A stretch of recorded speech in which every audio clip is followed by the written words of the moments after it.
Y bien, amigos oyentes, continuamos con la segunda etapa para consagrarnos a Jesús a través de María Santísima, con el método propuesto por San Luis María Griñón de Montfort. Vamos con el conocimiento de nosotros mismos. Según Santa Catalina de Siena, conocernos a nosotros mismos es conocernos en Dios y a Dios en nosotros. Dicho de otro modo, o mejor dicho al modo de San Pablo, vamos a leer Gálatas 1:16. Leo textualmente. Pero cuando Dios, que me eligió desde el vientre de mi madre, me llamó por su gracia, tuvo a bien revelar en mí a su Hijo, para que le anunciara entre los gentiles. Palabra de Dios, te alabamos, Señor. Es decir, Dios nos ha elegido para que seamos sus hijos, lo cual se hace visible en el sacramento del bautismo. Al tener este encuentro con Dios, saber que Él mora dentro de nosotros, nos lleva a descubrir quiénes somos. Al conocer su proyecto en mí, es decir, al tener ese encuentro con Él, mi vida tiene sentido. Saber esto me llevará a vivir en la verdad de lo que soy, en lo que Dios programó, proyectó, pensó cuando me dio la vida. Dios no me ha dado vida por entretenerse, por no dejar sin un sentido. Dios me ha dado una vida con propósito, con un plan a realizar. Y en el camino de nuestras vidas se va perdiendo. Y se va perdiendo por diferentes razones. Por eso Dios quiere que me conozca, para que le reconozca a Él dentro de mí. Si nos vamos a las cosas, situaciones, eventos y personas que nos han ayudado para bien o para mal, es decir, nos han sacado de la verdad o nos han ayudado a permanecer en ella, deberíamos reconocer que tenemos 3 enemigos de nuestra alma, del proyecto de Dios en nosotros. Y esos enemigos son el demonio, el mundo y la carne.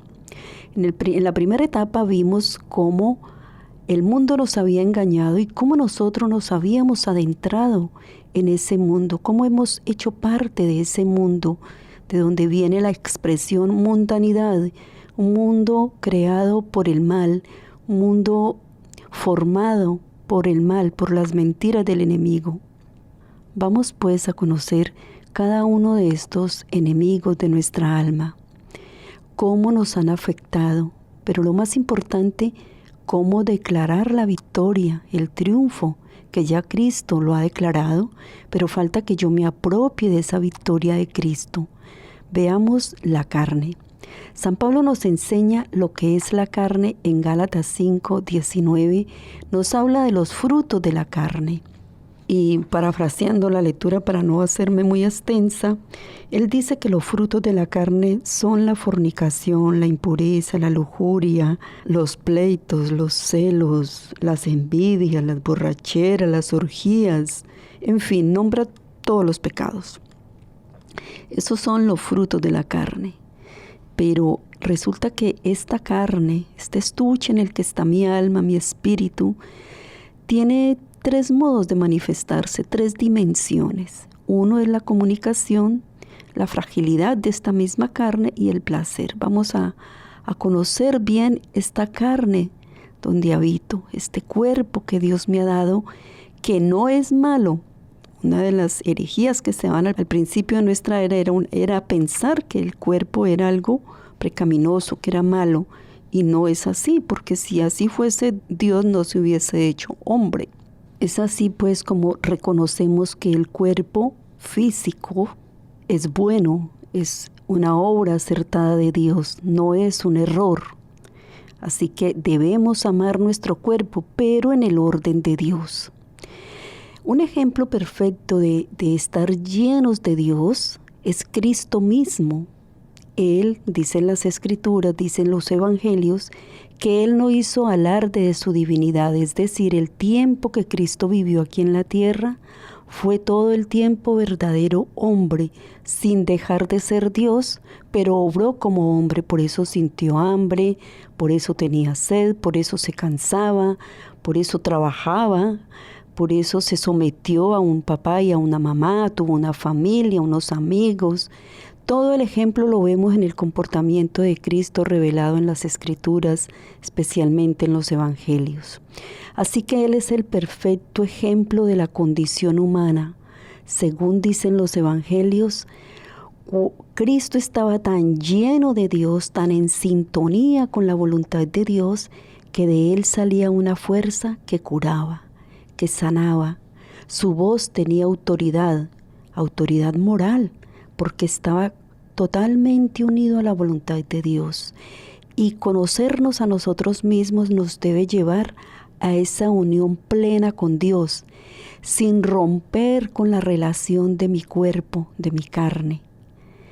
Por eso, nosotros debemos trabajar diariamente para estar llenos de Dios, reconocer quién es Dios en mí y cuál es su proyecto en mí. Para eso se hace necesario el conocimiento de nosotros mismos. Cuando leemos en los Evangelios que la hemorroísa al tocarlo salió una fuerza al punto que Cristo siente que sale de él una fuerza que emana sanación y pregunta ¿quién me ha tocado? O cuando toca al paralítico o al ciego que le hace barro con su saliva y le toca sus ojos, Cristo está lleno del Espíritu de Dios y por supuesto transmite la fuerza sanadora, el amor de Dios, la presencia del Espíritu Santo.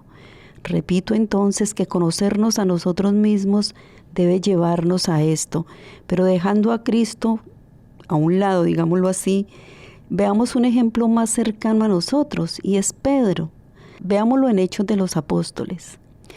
Pedro y Juan se acercaban a la sinagoga para orar y había un paralítico, estoy parafraseando el Evangelio, había un paralítico en la puerta de la sinagoga y él les pide dinero, una limosna, y Pedro y Juan se quedan mirándolo fijamente.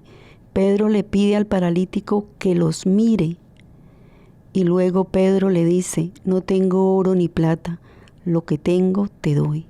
En el nombre de Jesucristo Nazareno, levántate y anda.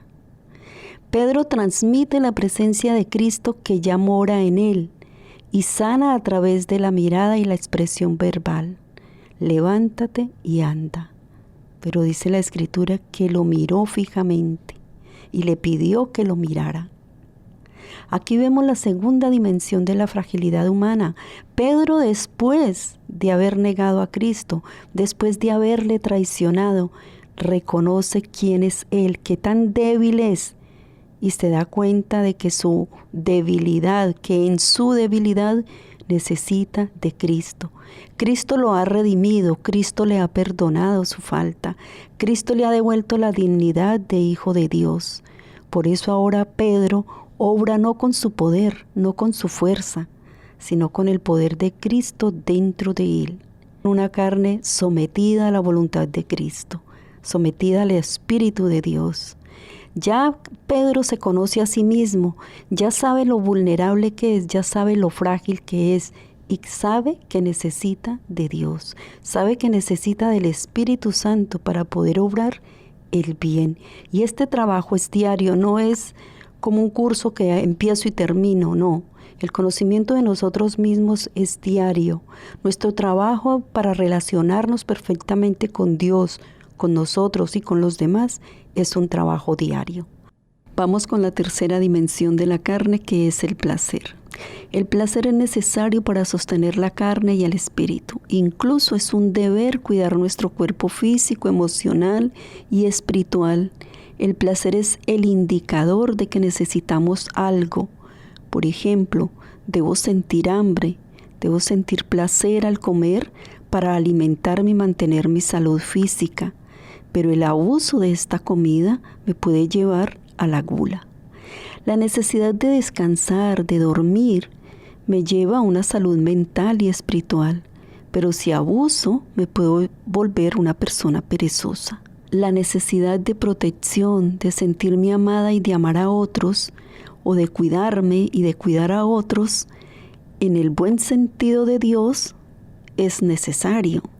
Pero si me desordeno, puedo volverme una persona muy egoísta.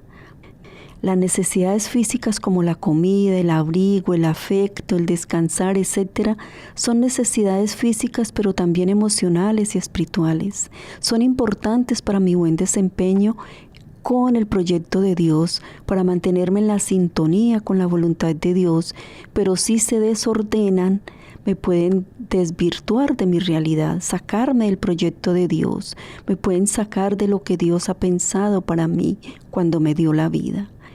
¿Y cómo nos damos cuenta de que nos hemos salido, que nos hemos apartado de la verdad, del proyecto de Dios en nuestra vida? Cuando mi expresión física no manifiesta el amor, cuando mi abrazo, mi tono de voz, lo que le digo al otro, la forma como se lo digo, mi modo de relacionarme, mi modo de comer, de sentarme a la mesa, de vestirme, de mirar, mi modo de actuar diario revela si tengo o no una verdadera relación con Dios. Esos sentimientos que afloran dentro de mí de resentimiento, de rencor, de envidia, de frustración, de una vida aburrida, deprimida, sin sentido, enfermedades físicas, manifiestan una ausencia de Dios. Para entrar en este encuentro con Jesús, para entrar en este conocimiento de mí misma, debo reconocer que el placer no es malo, es un indicativo de una necesidad o carencia de algo. Debo ser conocedora de mi necesidad y la necesidad del otro. El ejemplo de esta expresión es Cristo mismo, como lo acabamos de ver, y pues junto a Él todos los santos. Jesús nos enseña que la carne debe ser dirigida, educada, dominada en el buen sentido del proyecto de Dios. Es importante conocernos física, emocional y espiritualmente. Cristo nos brinda la oportunidad de honrarle y darle gloria en este mundo. Y en este camino propuesto por San Luis María Griñón de Montfort, Él nos dice que dejar el espíritu del mundo es lo primero que debemos hacer y luego nos lleva al conocimiento de nosotros mismos. ¿Qué recursos tenemos para el conocimiento de nosotros mismos? ¿Qué nos brinda el Señor? Una de las herramientas que el Señor nos brinda es que busquemos el silencio físico, mental, espiritual. El silencio de este mundo tan lleno de ruido, tan lleno de imágenes que hablan por sí solas. Cuando logro separarme, a veces un momento nada más en el día, en la noche, en cualquier espacio de mi vida, logro separarme de tanto ruido, empiezo a reflexionar, a hacerme preguntas. ¿Quién soy? ¿Qué me pasa? ¿Por qué reaccioné así o asá? ¿Por qué traté a esta persona de esta manera? ¿Por qué se me fue el día y no hice nada? ¿O por qué hice tanto y siento que no he hecho nada? Aparecen los por qué. Aparecen preguntas que me cuestionan mi comportamiento y mi sentir. Aparece mi deseo de Dios que ha estado siempre allí, pero que por tantos ruidos que tengo, no me daba cuenta, había perdido el sentido de Dios. Y para eso también es necesario distanciarme de personas, de hechos, de acontecimientos, de eventos. Cuando me doy cuenta que necesito estar en silencio, que necesito distanciarme por un momento, por media hora, por 15 minutos, diariamente, y empiezan a aparecer estas preguntas, yo empiezo a buscar respuesta a estas preguntas. Y definitivamente será el Espíritu Santo quien conduzca mi alma para que yo tome con seriedad mi vida, para que me dé cuenta que soy un proyecto perfecto de Dios y que Dios desea realizarlo, que Él desea tomar la rienda de mi vida para dirigirme hacia lo que realmente soy, hacia lo que Él realmente pensó cuando me dio la vida. Por eso se hace tan importante el conocimiento de nosotros mismos, el conocer en qué parte de la historia estoy viviendo, cómo es esta sociedad en la que yo estoy involucrada, quiéralo o no, porque yo no determiné el momento en que venía a este mundo, lo determinó Dios, y Dios, que todo lo hace bien, consideró necesario que yo estuviese en este momento de la historia. Soy importante para Dios, para el mundo, para mi familia, para la sociedad que me rodea. Cuando me doy cuenta de esta importancia, mi vida toma sentido. La responsabilidad frente a los otros tiene un significado mayor. Ya estoy comprometida conmigo mismo, con la sociedad que me rodea, con los acontecimientos de esta parte de la historia de la humanidad. Ya sé que no solamente tengo que rezar y enroscarme en mi pequeño mundo, sino que tengo que abrirme para dar lo mejor de mí, para dar a conocer a Cristo, como leíamos de San Pablo, Él que me escogió desde el vientre de mamá, Él que me dio un proyecto, Él que tenía pensado o tiene pensado un proyecto al darme la vida, quiere que se realice y quiere que yo lo dé a conocer. Quiere que yo le hable a otros de Él, de que Dios es el único Señor del cielo y de la tierra, que Él existe, que es vida y que me quiere dar vida. Cuando yo me vuelvo una persona crítica, capaz de reflexionar, de discernir, de saber quién soy y para dónde voy, de saber mi papel en la sociedad, en la familia, entonces entro en un compromiso real y verdadero. Ya no voy por el mundo como Vicente para donde va la gente, no. Ahora sé para dónde voy y en esa libertad que me da saber quién soy, para dónde voy, qué papel desempeño en mi trabajo, en mi familia, en la sociedad que me rodea, me da sentido de libertad.